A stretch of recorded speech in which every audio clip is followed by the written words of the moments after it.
A high school stalker fantasizing about death. A seemingly harmless friend. A creepy encounter while camping. And a neighbor who turns out to be a domestic terrorist.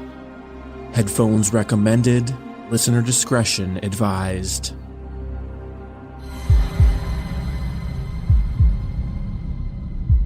Good evening and welcome back, everyone. I'm your host, Chad. This week, I'm bringing you 4 true horrifying tales straight from Reddit that will chill you to the bone. So brace yourself. This is Disturbed.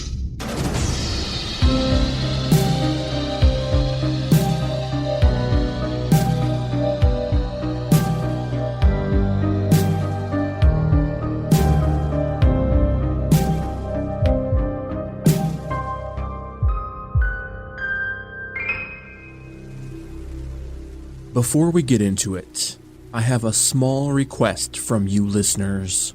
I want to hear where you're listening from. So send in a voicemail or a text at 701-354-3667 and let me know where you're listening from and what you enjoy about the podcast. What are you doing while you listen? Let me know. I'd love to hear back from you guys. Now, let's get into it. The changing of seasons, the crisp air, you can feel it. So why not cozy up with some true, terrifying horror stories? Tonight, our first experience comes courtesy of Reddit user Purple Puppy Dog, with narration by our own Addison Peacock. I moved a lot growing up.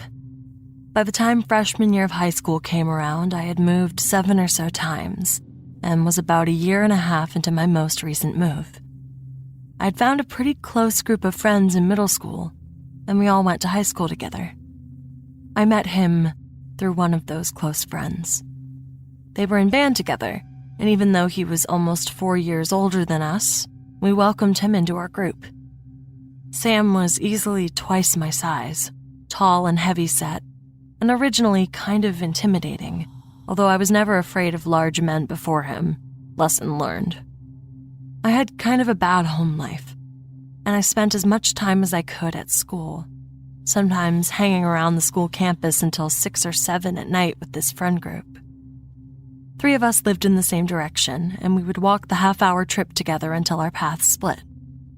One slightly colder evening, Sam offered to walk me home since the others had gone home already. I just thought he was being a gentleman. He mentioned something from a previous move when he lived in California. He didn't walk a friend home and something horrible happened. He left it at that, and I let him walk me home. We got a lot closer after that. We bonded over both living in California and exchanged numbers. He would message me late into the night about his depression and self-harm, and I just wanted to help. A few months later, he tried asking me out. It was this big romantic gesture. He learned a Disney song on the ukulele and sang it to me in the cafeteria. But I was already dating someone. And when I turned him down, he got angry. A freaky, quiet, twitchy kind of angry. I felt so bad. I started seeing him everywhere. We were still friends, we'd still hang out in groups, but I would pass him on the street walking somewhere, and a few minutes later I'd see that he changed directions and had started to follow me. He would walk me to classes by following me in passing period at a distance. I started to minimize the group time we spent together, and he would follow me more. I had friends meet me at each class and walk me to my next one because I felt unsafe. He knew where I lived. Then he started to talk. Not to me, but to mutual friends about that one girl in California who he tried to walk home. At first, she just shared my name, some crazy coincidence. Then she had the same brown curly hair and blue eyes. And every time he rambled about her, she became more and more like me. And then he said what happened. Over literal weeks, this fantasy evolved. They were walking home and they were jumped by some guy with a knife. It was a robbery gone wrong on her birthday, January 24th, my birthday. And she died horribly and he couldn't react in time. She bled out in his arms. Sarah, who has brown curly hair, blue eyes, my name, my birthday, and sounds just like me, bled out in his arms. Each retelling added more and more details, and this guy with his sick fantasy about my death would follow me around and knew where I lived. My boyfriend was abusive, mentally and physically, but I stayed as close to him as I could whenever I could, because if the worst happened, I knew for sure he could throw a punch. I never felt safe at school or in our little town walking home from school in the dark. One day at school, he had a breakdown, freaked out, and ran out of the school in a panic. I was sent after him, and I found him curled up on the floor. I got closer. I knew about his anxiety and depression, and my safety aside, I wanted to make sure he was okay. It was then that he told me this horrifying story that I had been hearing from mutual friends, with added details. We had been walking home from a concert in California. We passed a dark alley, and a homeless man came out with a rusty knife and asked for anything valuable. I fumbled for my phone. I didn't have anything else on me, and he thought I was calling the cops. He stabbed me. Once, twice, again and again, and Sam stood there horrified. He saw red and grabbed a broken glass bottle near my body and attacked the homeless man. He killed him with his own knife. He told me he killed someone. My stalker killed someone. It didn't matter how messed up he was anymore. I didn't care if it was a fantasy or real. I didn't care how it would affect his mental health anymore. I wanted to go to the police. I was scared for my life. My friends convinced me to go to the school counselor first. That morning, we went and told them everything. The stalking, the stories, how he admitted to murder and that was the reason they moved from California, how I was afraid for my life and wanted to call the police. The counselor didn't take us seriously. She went to the principal, and the principal, not a mental health expert, called Sam in to talk about the accusations. The principal then informed me that he did not think that Sam had any kind of mental illness or that I was in danger, and that was that. I lost faith in adults, gave up on going to the police. I stayed with my friend walking me in between classes, hiding behind my abusive boyfriend and looking behind me every step of my walk home that year. The counselors ended up gaslighting us to the point where this all feels like a fever dream now, and I would think it's made up if it weren't for my journal entries recording the events and my growing panic, and the similar stories from my friend group. Clarifying some confusion, I don't think anyone actually died in California.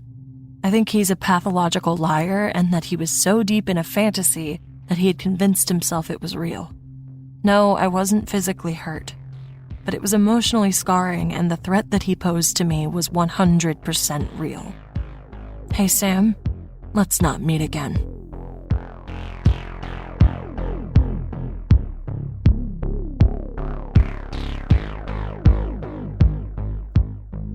Now, let's shout out our brand new Patreon fan club members: Tyra A., Kelly Madero, April Emore, Kimberly Sullivan, and Russell Galfo. Thanks everyone for joining the Patreon fan club and supporting the show.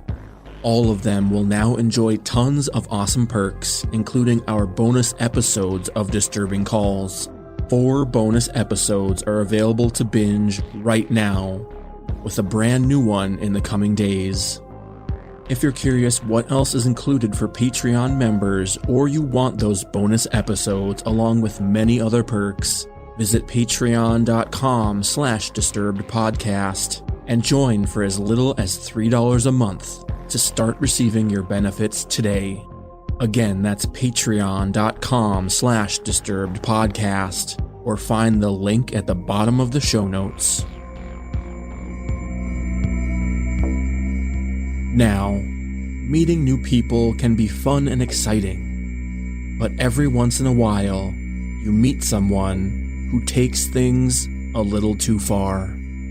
Our next experience comes from an interesting Reddit username, Beh Bleh Bleh, with narration by our own Rachel Diamond. I am a 23-year-old female, and this story is about a 33-year-old man. Let's name him Greg. I met him at the gym a year back. I used to go to the gym with my mother, and being an introvert, I would very seldom engage with or even talk to people.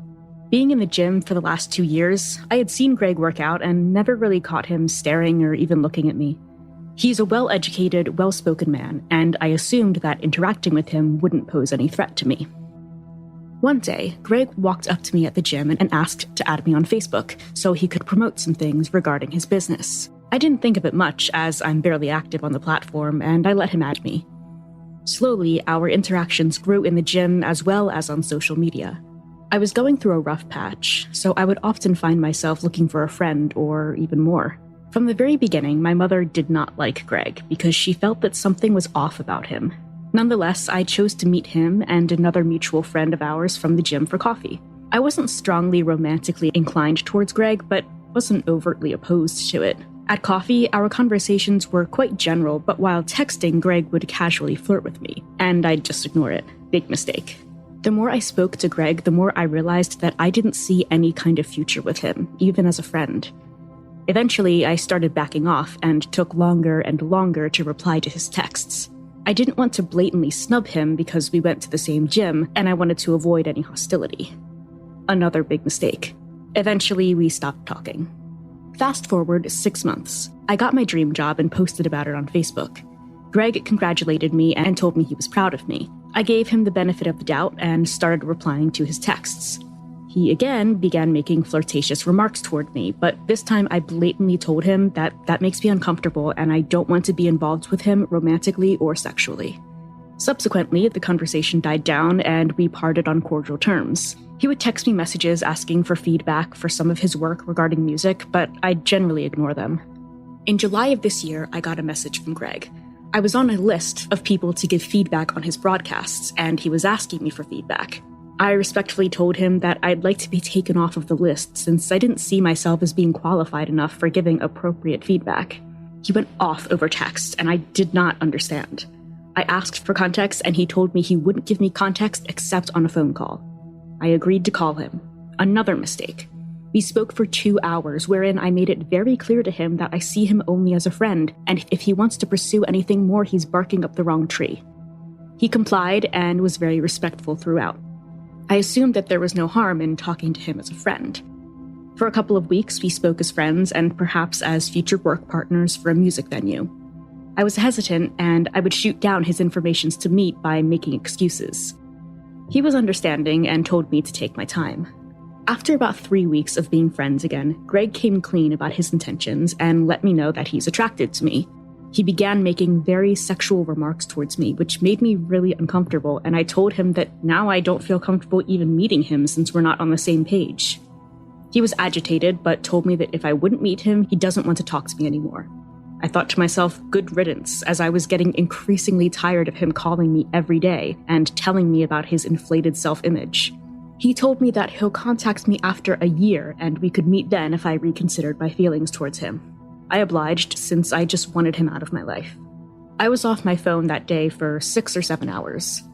When I came online, I saw numerous missed calls and messages, some of which were threatening in nature. He said he'd show up to my house and hurt me and my family. This is when I realized that I may need to involve my family and the police. I told my parents the whole story. They didn't immediately contact the police because these could just be empty threats from a man who doesn't take no for an answer. The following day, Greg bombarded my parents with threatening messages, claiming he would abduct me if they wouldn't marry me to him. We contacted the police. The police went to Greg's home to investigate, but seeing his behavior, he was on the roof, half naked and yelling obscenities. They declared him mentally unfit and told us he can't be arrested. We withdrew the complaint and contacted higher law authorities. While we were waiting for a response, Greg allegedly committed a crime in a 5-star hotel. He assaulted a female employee and a guest with a knife and tried to molest the employee. Consequently, an FIR was filed, which led to Greg being admitted to a mental institution. He stayed there for a few days, and now he walks free.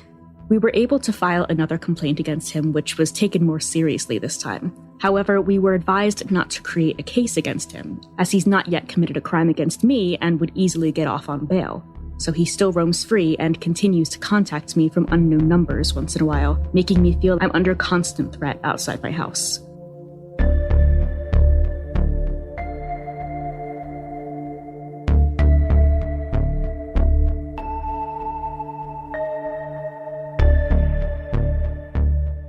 My guess is many of you have been camping, and 9 times out of 10, it's a completely normal and fun experience. That wasn't the case for Reddit user Some Nemo. Narrating this experience is our own Tom Aglio. It was the summer right after I graduated from high school. A good friend and I decided to try our hand at camping.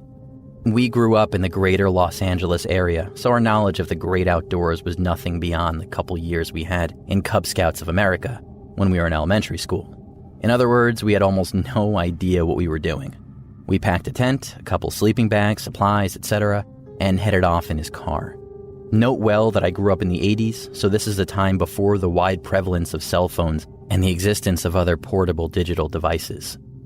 We drove north on the 395 for about 6 hours and then headed westward into the mountains in the area of Inyo Canyon. First mistake, we didn't plan on which place to camp. We played it by ear, i.e. like fools. Second mistake, we left in mid-afternoon. It was pitch black darkness when we arrived in the general area. We had driven off the main road and onto a dirt road in order to find a spot to camp. The dust from driving on the dirt road overwhelmed the headlight high beams when we finally decided to pull over and set up camp. It was around 23:30 around this time, and we were exhausted and famished. Any place was a good spot to camp for us, given our only reason to do so at that point was our hunger and exhaustion. Third mistake, we didn't bring flashlights. We only had Bic lighters for our cigarettes. We tried to set up the tent using our lighters and the headlights of the car, which was parked about 10 to 15 feet away. The wind was blowing, so the lighter constantly went out after a few seconds, either directly because of the wind or indirectly because the wind would push the flame into our thumb. Clearly, we were being complete idiots. We finished setting up the tent, but at that point, I was too tired to eat. My friend managed to make some instant ramen. We smoked a cigarette in the car, then crashed out in the tent. We awoke to a very cold morning. It must have been around 5:30. Immediately upon exiting the tent, we realized that we were camped at the entrance of a hiking trail. There were at least 2 no camping signs in visible distance from us. We dismantled the tent, cleaned up, and cleared out. That morning, we ended up buying some cheap flashlights and a nice hot meal in a very small town. It wasn't really a town, but more like a few storefronts and shops on a main road, about the length of an average city block. We went into some office, though I don't recall exactly what it was. It might have been a park ranger station or the office headquarters for a campground. In any case, we found and reserved a site for the night. The campground was basically like a large circle with campsites along its outer circumference, with each campsite being about 50 yards from its neighbor. In the middle of the circle was a common bathroom and shower. We circled around it once, and I think we saw one family that was all set up with a tent and camper. We found our spot and set up camp, which was quite far from them. That night was when we had a creepy encounter. My friend and I were laying in the tent, shining our flashlights upwards and chatting. Our new flashlights eventually gave out. Yes, broken. Our fire pit was about 6 feet from the opening of our tent, and it was just a glowing ember. We probably should have completely put it out, and we probably shouldn't have had the tent so close. In any case, there we were, chatting away and having a good time. My friend began to be distracted with his foot. After the 3rd or 4th time, he got up to check his foot. I asked him what was wrong. He told me that something is tapping his foot from the outside of the tent. His foot was against the side of the tent, so from the outside you would have been able to see a bulge in the tent side where his foot was. It was as if pebbles were being thrown at his foot through the tent. There it is again. What the hell? Each time it happened, there was a sound, like pebbles or a light tap. We sort of laughed it off, assuming that it was a twig or grass moving in the wind, or perhaps a loose strap on the outside of the tent. I don't recall exactly how it happened at first, but I do remember we suddenly became silent at the same time. A sound came to be audible to the both of us, footsteps slowly moving towards our tent. We wondered if it was a bear or other non-human animal, but it seemed distinctly bipedal. They were very slow and measured, like a step every 2 seconds. I finally said in a whisper, "Someone's coming." My friend didn't move. His face had an expression of fear. At some point, my friend bolted up and said, "Fuck this." Grabbed his pipe, stuffed it full of pot, and took the biggest, deepest drags I've ever seen a person take. About a minute or two later, he was out. Drugs aren't my thing, so I was alone in the tent as far as conscious bodies are concerned. I was sitting up at this point, and I had taken out the only weapon I had, a Swiss Army pocket knife. I took out the big and small blades as well as the ice pick in the middle, and held it like some ridiculous melee weapon.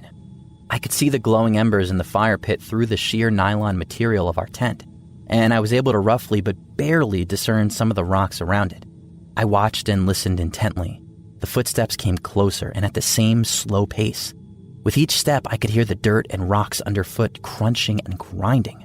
At some point, it was clear to me that whoever it was standing between the tent and the fire pit.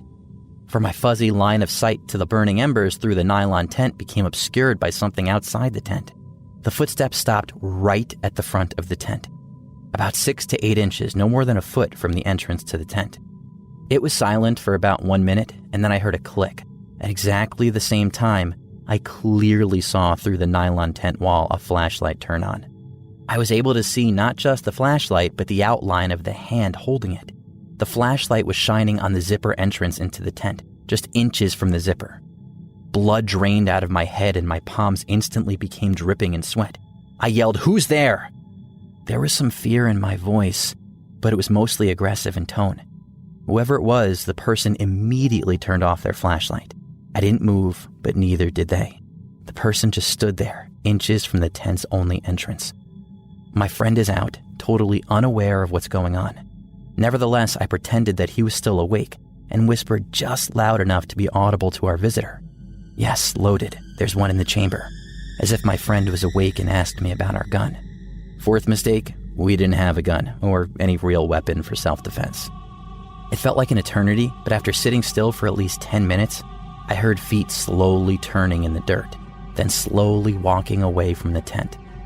I stayed up the whole night, and it wasn't until the light of dawn came through the tent that I crashed out. The heat inside the tent woke us up, and it was near noon by this point. We went outside to inspect the site but found nothing missing. However, we did find boot prints leading away from our campsite and outside the campground. That was the last time I camped in a tent.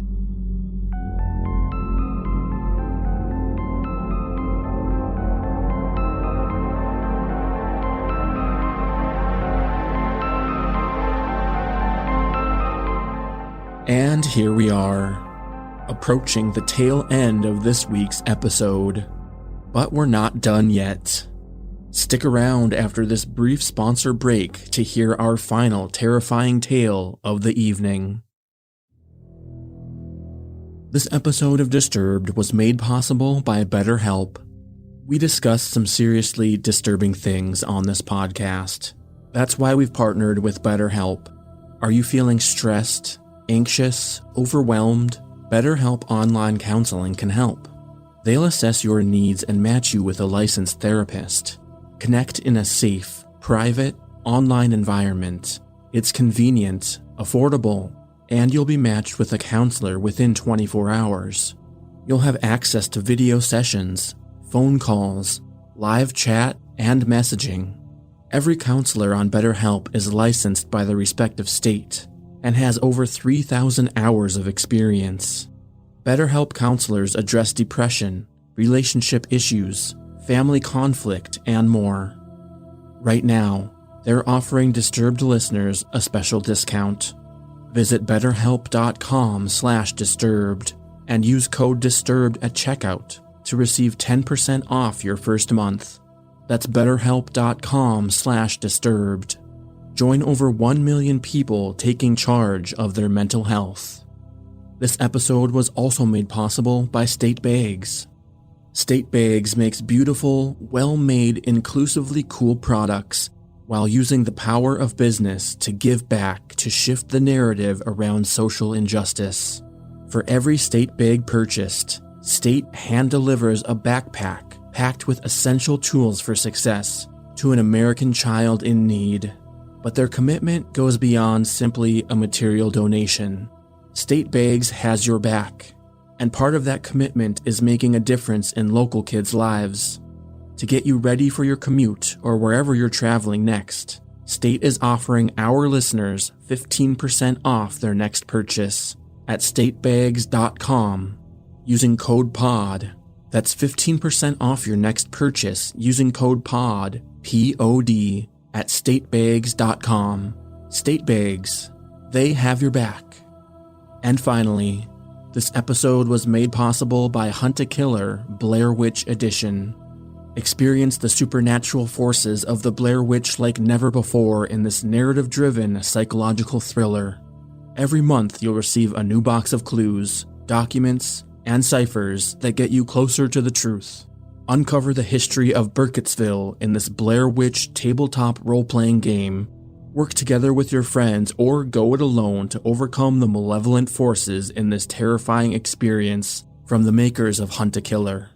Right now, as a Disturbed listener, you can receive 20% off your first box by visiting huntakiller.com/BlairWitch and use code DISTURBED at checkout. Again, that's huntakiller.com/BlairWitch and use code DISTURBED for 20% off your first box. And come find out why over 10,000 members can't get enough of the challenge and the thrill.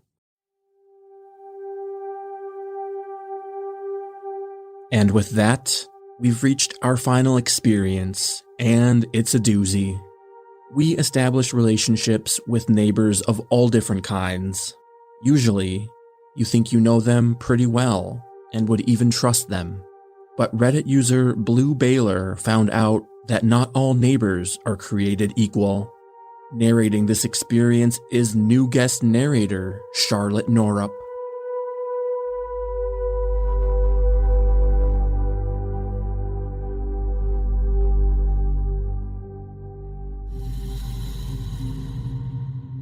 This is my first post ever, and I was content with just being a silent lurker.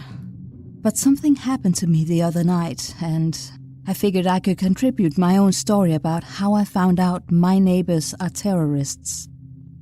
I'm sure a lot of you already know this as it made its rounds in the news, but a few days ago on October 7th, 2020, there was an FBI raid on a trailer in Michigan.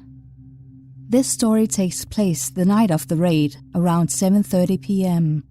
My boyfriend was at home sleeping when I came home from work around 6:45 p.m. I drove into our neighborhood and turned down the street to our house. All seemed normal as I go inside the house to rouse my sleeping boyfriend, and we prepare to gather our things to go shopping. It takes me a little while to wake him up, and we chat for a bit about my day. As we go to leave our house to go shopping, we're continuing a conversation we were having as we step out onto our front porch. I noticed then that we're much louder than the outside. I noticed that there were people standing on the end of the road. I stopped mid-sentence, and it's then I realized how eerily quiet it is aside from my boyfriend, who was still talking, unaware something was off. I quickly tap his shoulder and try to draw his attention from locking our door to the people gathering in the street. We both look around, and then I notice a police car at the other end of the street, just barely in view. There were two officers speaking to some men beside their large SUV. The SUV was a state car that was parked somewhat sideways, so it was blocking the road, but it had its lights off. I took this as a sign that some mild neighborhood scuffle had occurred, and someone called the police. A noteworthy thing, but not too uncommon for a mobile home park. We proceeded to our car, and I commented somewhat irritated that they better move the police car soon, as they were really blocking the traffic. As we made our way out of our driveway, another car turned down our street and headed up the road towards the police car. This gave us the confidence we needed as sheep to follow someone else towards the confrontation. As we slowly crawled up the street in our car, we watched the car in front of us stop and turn at a road that had been left unblocked just in front of the police. We moved to this area somewhat recently and haven't learned the entire ins and outs of every street in the park yet. Unfortunately, this street was a dead end. As we rounded the corner on the dead-end street, I caught a glimpse of the police, and my irritation immediately melted into confusion and fear when I noticed the large assault rifles they were carrying. It dawned on me as we made our way toward the end of the road that, whatever the police were doing, they weren't here because of some small neighbor fight. I felt my anxiety rising as I started rambling about how they had guns, and why would they have such massive guns outside our house? We turned the car around, and as we came back up on the police blockade, they silently motioned for us to go back down towards our house. We did, but eager to still leave our neighborhood and hopefully find out what the hell was going on, we passed our house and turned down a different road to try going around. At this time, we thought it was weird that there was a cop car with no lights on, but heavily armed officers standing by around it, but we didn't think that there would be any more. We were wrong. As we rounded the street, we were immediately greeted by another police car and 2 more armed men, this time in full military uniform with lights flashing. I think my jaw dropped to the floor as the men started towards our car. I started really freaking out at this point and told my boyfriend to just turn around and get us the hell out of there. As we turned around, I noticed out the passenger window that there was someone in handcuffs by the side of the house. He was looking right at us and I felt really sick.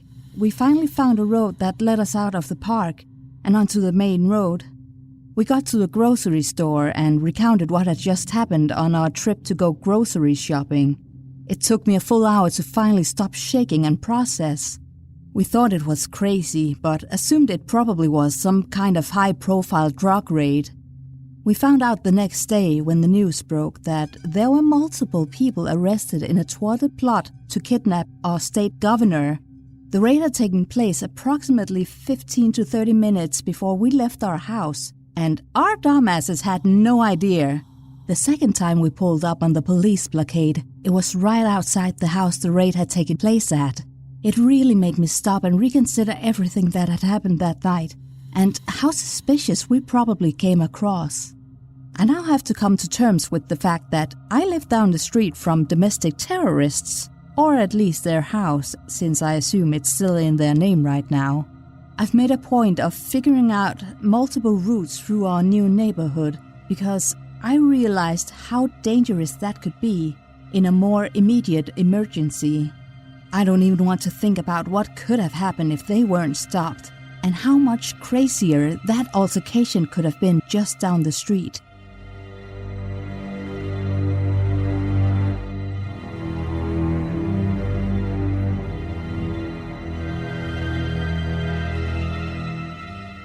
This episode of Disturbed was mixed and produced by yours truly. And that electrifying, spine-tingling score you heard is courtesy of White Bat Audio, Co.ag, and Kevin Hartnell. Special thanks to all the contributing narrators and submitters of these stories. You'll find all the relevant links in the show notes. Make sure you get your voice heard. Leave us a voicemail or text at 701-354-3667. Thanks for listening. We'll be back next week with a brand new episode. And stay safe out there, y'all.